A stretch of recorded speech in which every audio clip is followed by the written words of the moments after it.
बरसों के बाद फिर उड़े परचम हिलाल के।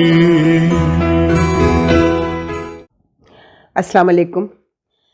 चैनल मुकदमा से नसरीन परवेज़ आपसे अपने पिछले प्रोग्राम के तसलसल के साथ मुखातिब है और ये प्रोग्राम है इलेक्शन कमीशन और आने वाले इलेक्शंस के हवाले से।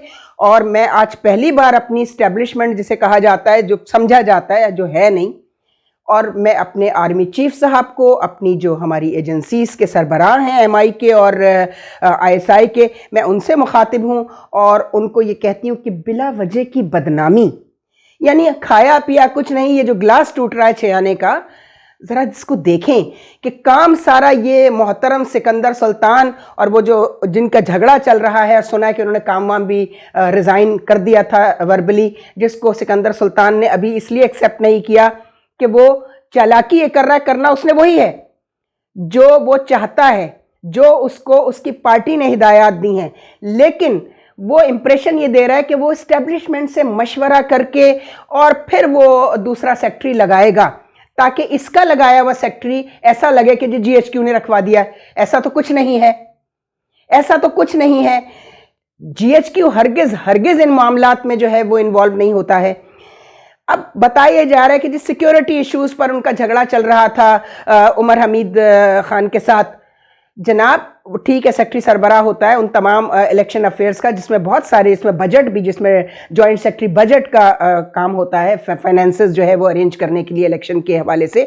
मैं भी जॉइंट सेक्रेटरी बजट रह चुकी हूँ, लेकिन सिक्योरिटी इश्यूज को देखते हैं जॉइंट सेक्रेटरी इलेक्शन और जॉइंट सेक्रेटरी या एडिशनल सेक्रेटरी इलेक्शंस और या एडिशनल सेक्रेटरी एडमिनिस्ट्रेशन। ये 3-4 लोगों की एक कमेटी बना दी जाती है इलेक्शन के करीब, जो सिक्योरिटी इश्यूज को देखते हैं, जिसमें ज़्यादा इन्वॉल्वमेंट पुलिस की होती है। हाँ, जब ये बुलाते हैं फौज को, खुद दावत देते हैं, जानबूझ के देते हैं ताकि ये कह सकें कि देखें फौज ने आके कराएं इलेक्शन। भाई फौज इलेक्शन कराने तो नहीं आती है, इस्टेब्लिशमेंट इलेक्शन कराने नहीं आती। इलेक्शन कमीशन उनको बुलाता है सिक्योरिटी के हवाले से। उमर हमीद जो है, उनको इतराज़ किस बात पर था? जो भर्तियां पहले हुई थी और बहुत सारी शिकायतें उनकी जेन्युइन भी थी। पिछली जो 100 भर्तियां हुई थी आज से 1.5 साल पहले जब ये आए थे, और आते ही इन्होंने 100 के करीब जो हैं वो लोग अपॉइंट किए थे। वहां भी नेपोटिज्म, अकरबा परवरी, अपनी 2 भांजियां, एक अनम जहरा और एक दूसरी का नाम मुझे नहीं इस वक्त याद आ रहा है, बताया गया था उस वक्त। अनम जहरा को इन्होंने, अपनी भांजी को, ये ग्रेड 17 की गजटेड ऑफिसर्स की पोस्टें हैं, रखवा दिया सेक्रेटरी इलेक्शन कमीशन के ऑफिस में। पहले तो शायद मेरा ख्याल है सेक्रेटरी साहब खुद भी, चुके वो सिफारिश पर ही उनको 22 मिला था और वो सेक्रेटरी हो गए थे, और शायद फूड वगैरह में होते थे, वहाँ से ये उनको लेकर आए थे सिकंदर सुल्तान साहब सारे अपनी। पहले तो ये लाए थे डॉक्टर नज़ीर अख्तर को, जो इलेक्शन कमीशन में ही एडिशनल सेक्रेटरी होते थे और उनकी बड़ी अच्छी शोहरत के वो हामिल थे। लेकिन इन्हीं मामलात पे जब उन्होंने ऑब्जेक्शंस रेस किए तो सिकंदर सुल्तान ने उनको बाहर। अब उमर हमीद राव ने भी यही कहा, ये नहीं कि कोई मेरिट पर उमर हमीद राव जो है उनका कोई ऑब्जेक्शन था, उनका ये था कि भाई आप जहां 90 लोग आपने पंजाब में भर्ती किए तो कुछ मेरे लोग भी रख लें। और उनको ज़्यादा एतराज़ इस बात पे था राना हमीद को कि ये जो आपने अपनी घर की मासियों का एक बेटा दानिश अमीर और अमीन और मिसबा अमीन और उनकी बहन सबा अमीन, ये डेटा ऑपरेटर्स रख ली ताकि कंप्यूटराइज्ड बेईमानी जो है ना वो पंजाब में कराई जा सके और उसका इनाम सियासी पार्टियों से लिया जा सके। अभी तो सिर्फ पंजाब में हुआ, उसके बाद अभी सिंध में ये काम शुरू होने वाला है और निसार दुरानी सेलेक्ट करेंगे। वो सारी भर्तियां जो होंगी वो निसार दुरानी और पीपल्स पार्टी जरदारी साहब की मर्जी से होंगी। यानी सिंध का इलेक्शन भी कोई ऐसा इलेक्शन नहीं होने जा रहा जो कंट्रोवर्शियल नहीं होगा। तो अनम जहरा साहब जो हैं, उनके हवाले से सेक्रेटरी साहब को ये शिकायत थी कि वो जासूसी का काम करती हैं और सेक्रेटरी ऑफिस में होने वाले तमाम मामलात की एक एक खबर अपने मामूजान को, यानी कि सिकंदर सुल्तान को देती हैं। इन बातों पर काफ़ी अरसे से झगड़ा चल रहा था, जो अंदर तक था, सिर्फ आपस में था।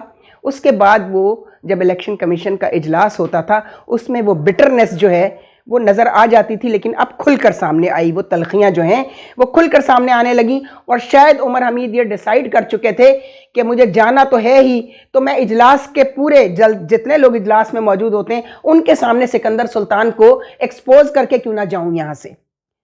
ये मामला हुआ है। असल में फसाद की वजह ये है, और जाहिर है कि मीडिया उसको नहीं कोट कर रहा है, मीडिया भी अपने पर बचा के चलता है।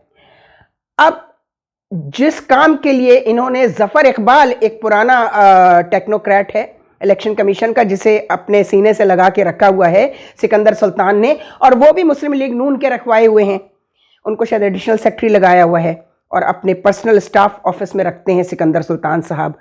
उनको यह हिदायत मिली कुछ अरसे पहले कि मीडिया को आहिस्ता आहिस्ता बताना शुरू करो कि भाई हमारा चीफ इलेक्शन कमिश्नर तो बेचारा पूरी कोशिश कर रहा है कि इलेक्शन क्रेडिबल हों, फेयर हों, और उसमें ना कोई सिक्योरिटी इश्यूज़ आएँ, ना कहीं से आवाज़ उठे उनके ख़िलाफ़। अभी केपीके में मौलाना के होते हुए वो ये जुर्रत कर नहीं सकता सिकंदर सुल्तान कि वहाँ भी अपनी मर्जी के लोग लगा सके। पीटीआई को इलेक्शन से दूर रखने की वजह पहले ये बताई गई कि जी इस्टेब्लिशमेंट नहीं चाहती, यानी मैं इसलिए ये इस्टेब्लिशमेंट का लफ्ज़ इस्तेमाल कर रही हूँ कि चूँकि ये ज़बान ज़द ख़ासो आम है। मकसद इसका ये कहने का होता है कि जीएचक्यू नहीं चाहता, आईएसआई नहीं चाहती, एमआई नहीं चाहती, और टॉप हायरार्की जो होती है 3-4 लोगों की जीएचक्यू में, वो नहीं चाहते कि इलेक्शंस जो हैं वो किसी और के हाथ लगें इस दफ़ा। तो मैं क्या करूं, मैं तो बहुत मजबूर इंसान हूं, बड़ा बेबस हूं। सुल्तान सिकंदर सुल्तान, ये चूना जो है ना तुम्हारा, ये तुम ज़रूर लगाओ मीडिया को, लेकिन मीडिया में भी कुछ ऐसे बैठे हुए हैं जो हर वक्त इस्टेब्लिशमेंट से इन टच रहते हैं, तो उन्हीं में से कोई हमें भी कुछ पहुंचा देता है। इस्लामाबाद का मीडिया जो है वो बड़ा वाइब्रेंट मीडिया, ये याद रखिएगा, चूँकि वो दारुल खिलाफे का मीडिया है, वो कैपिटल का, वो पीएम ऑफिस से भी, प्रेसिडेंट ऑफिस से भी, और तमाम इम्पॉर्टेंट जो डिपार्टमेंट हैं जो फंक्शनल होते हैं इलेक्शन के करीब, उन सब से वो इन टच रहता है। बहुत वाइब्रेंट मीडिया है और बहुत ही चाबुक दस्ती से वो अपना काम करता है। तो उस मीडिया के कुछ लोगों से हमारी भी दुआ सलाम रहती है, तो वो हमें बता रहे थे कि जनाब ये तो असल वजह ये है कि जो अभी मामलात सिकंदर सुल्तान साहब कर रहे हैं, और साथ में पीपल्स पार्टी को भी मिला लिया है, जरदारी साहब से भी उनका राब्ता रहता है कि जनाब जब मैं यहाँ से हटूँ, मेरा कॉन्ट्रैक्ट जनवरी 25 में ख़त्म हो जाएगा, तो मुझे सदर के लिए नॉमिनेट करने और प्लस मुझे वोट देने में आप दोनों पार्टियां हों, यानी मैं इस मुल्क का सदर भी बन सकूं। चीफ इलेक्शन कमिश्नर तो बन गया किसी ना किसी तरह इन दोनों पार्टियों की बेवकूफ़ियों की वजह से।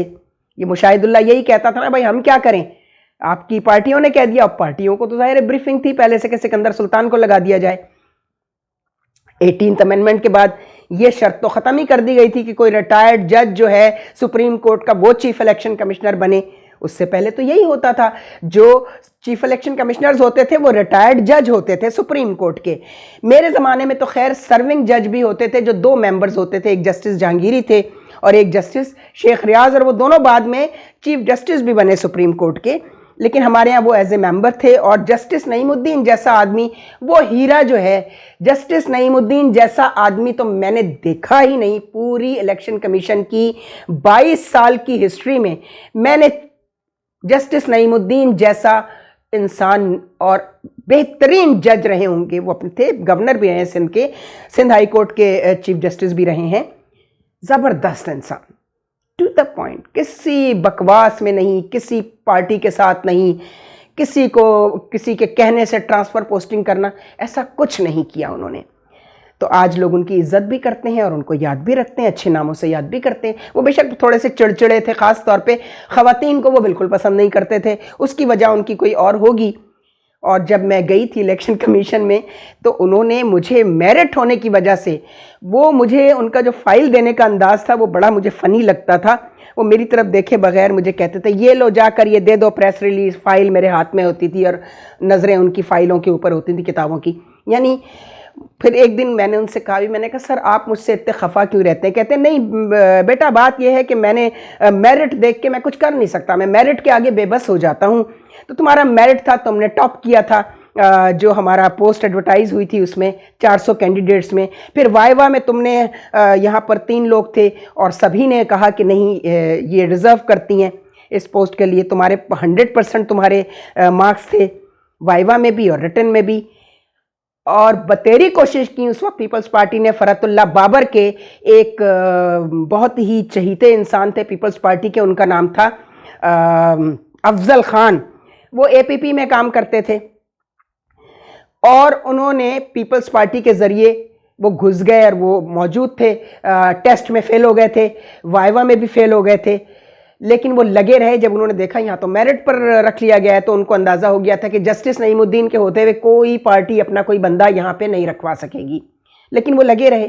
फिर जस्टिस नईमुद्दीन के जाने के बाद फ़ख्र आलम आए जो पीपल्स पार्टी के आदमी कहलाते थे, उन्होंने फिर इसको भर्ती कर लिया था एज आई थिंक पीआर में रखा था, डीपीआर लगाया था इनको या क्या। मैं उस वक्त तक फारिग हो चुकी हुई थी नौकरी से 94 में, जब मुझ पर मर्डर अटैक कराया था उस वक्त के साबिक DG ISI general Javed Ashraf Qazi ने, चूँकि वो भी लाइन में लगे हुए थे कि बेनज़ीर की वो खुशामदें करते थे कि मुझे चीफ ऑफ आर्मी स्टाफ लगा दिया जाए। हम ये बहुत दफ़ा ये बात बता भी चुके हैं और लिख भी चुके हैं, लेकिन उनकी बात बनी नहीं, चूँकि बेनज़ीर को भी आइडिया हो गया था कि ये किसी के नहीं होते ये लोग। और ये बात मुझे ख़ुद बेनज़ीर साहिबा ने इंग्लैंड में बताई। मैं गई हुई थी एक सेमिनार पर and I was with Sindh government as provincial secretary. तो जो डिपार्टमेंट था वुमेन डेवलपमेंट का सेमिनार था, तो वो उन्होंने मुझे बीबीसी पर एक इंटरव्यू में, मैं और अकरम ज़की एक इंटरव्यू दे रहे थे बीबीसी पे, उन्होंने देखा तो उनको अनीला खानी जो थी नाहिद खान की बहन, उन्होंने बताया कि वो जो किताब लिखी थी भुट्टो कल्चर के ख़िलाफ़ वो इन्होंने लिखी थी, ये हैं वो जिनकी आप तलाश में रहती थी। तो उन्होंने कहा मुझे किसी भी तरह इनसे मिलवाओ। खैर वो भी मैं लिख चुकी हूँ कि किस तरह मेरी उनकी मुलाकात हुई 1.5 घंटे की। उसमें उन्होंने मुझे बताया कि मैं बड़ी बदकिस्मत हूँ कि जब मैं मौजूद थी तो मुझे आपके लिए मिसगाइड तो बहुत किया गया, लेकिन काश मैंने ख़ुद कभी आपको देख लिया होता या मैं आपसे मिल चुकी होती तो आपको मैं वो काम देती जो जिस तरह के ऑफिसर्स की मुझे ज़रूरत है हर डिपार्टमेंट में, मैं आपको वो काम देती। फिर उसने मुझे जावेद अशरफ काजी, मैंने कहा जी मुझ पर मर्डर अटैक कराया गया आपके दौर में, तो उन्होंने कहा वो खबीस आकर मुझे यही कहता था जावेद अशरफ काजी कि ये जो हैं वो MQM की एजेंट हैं। अब मैंने कहा जी मैं MQM में किसी को नहीं जानती, माफ़ कीजिएगा। इस तरह की चीज़ें उड़ाई गई और बहुत कुछ हुआ। वो मैं एक अलहदा से एक किताब जो है वो मैं लिखूँगी, अब दोबारा वजाहत करूँगी कि हमारे यहाँ होता क्या है। तो जनाब होशियार बाश जनरल आसिम मुनीर साहब और उनकी टीम के तमाम मेंबर्स होशियार हो जाएं। जो गंद करने जा रहा है सिकंदर सुल्तान, उसमें बेनिफिशरी वो होगा और बदनामी आपके हाथ लगेगी। तो हट जाइए आप इस मामले से, हट जाएं आप लोग इस मामले से। अपनी जो आपकी गिवन ड्यूटीज़ हैं वो भी ना करें आप। गिवन ड्यूटीज़ क्या होती हैं? सिक्योरिटी अरेंजमेंट्स के लिए जहां फ़ौज की ज़रूरत हो फ़ौज को बुलाया जाए, तो उसके लिए मामला तय करने होते हैं इनको।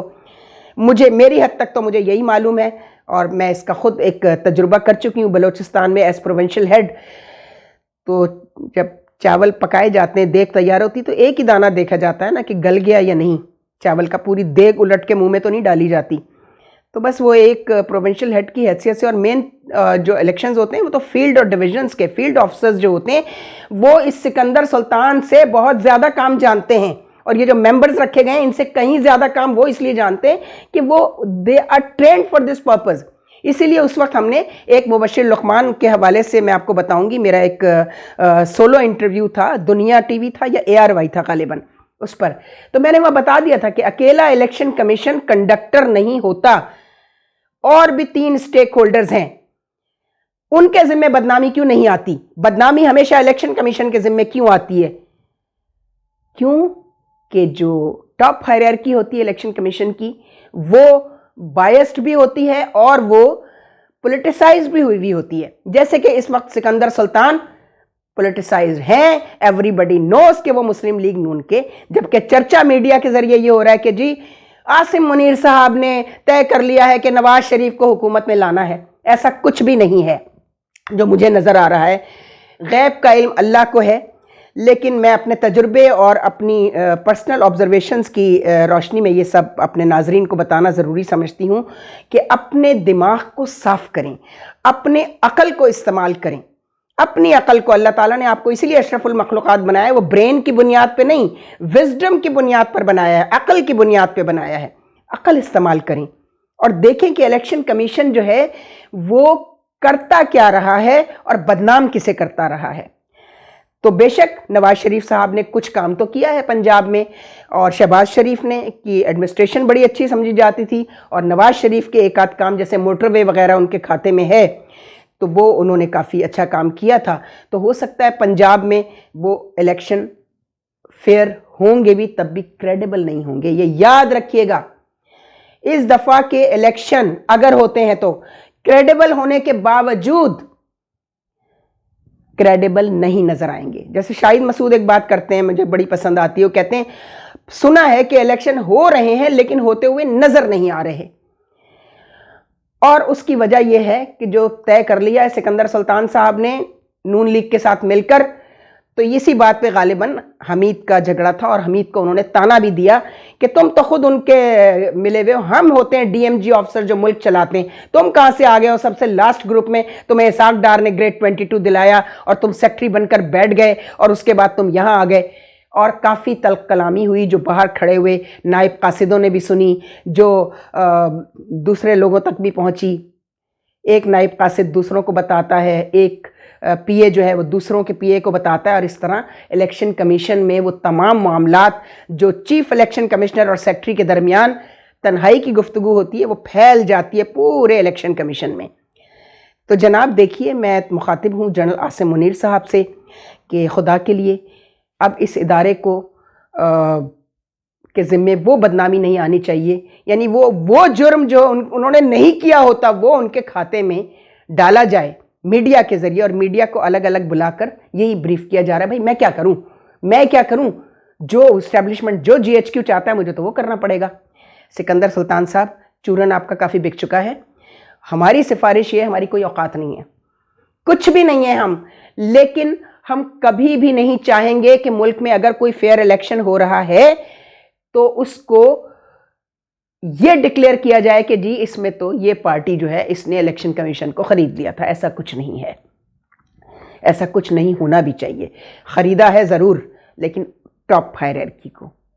वो जो बेचारे डिविजनल और डिस्ट्रिक्ट हेड्स हैं, 4 प्रोविंशियल इलेक्शन कमिश्नर्स और बाकी उनके डिस्ट्रिक्ट और डिविजनल और रीजनल ऑफिसर्स जो हैं, काम सारा वो करते हैं और अभी भी उन्होंने करना है। लिहाजा अगर 3 महीने के लिए सदर साहब अगर आप चाहते हैं कि ये इलेक्शंस क्रेडिबल नजर आए, तो 3 महीने के लिए इन 5 लोगों को, चारों मेंबर्स को और सिकंदर सुल्तान को 3 महीने के लिए आउट, छुट्टी पर भेज दीजिए, फोर्स्ड लीव, और जब इलेक्शन खत्म हो जाए तो ये तशरीफ ले आए, कोई और इंतज़ाम कीजिए। आप सोचिए, और अगर आपको नहीं पता क्या इंतज़ाम करने हैं, कैसे करने हैं, तो कुछ हमसे मशवरा कर लीजिएगा, हम बता देंगे कि क्या हो सकता है।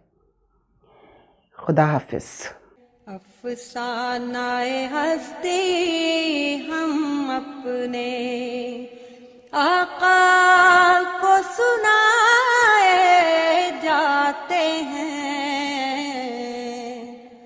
उम्मीद लगा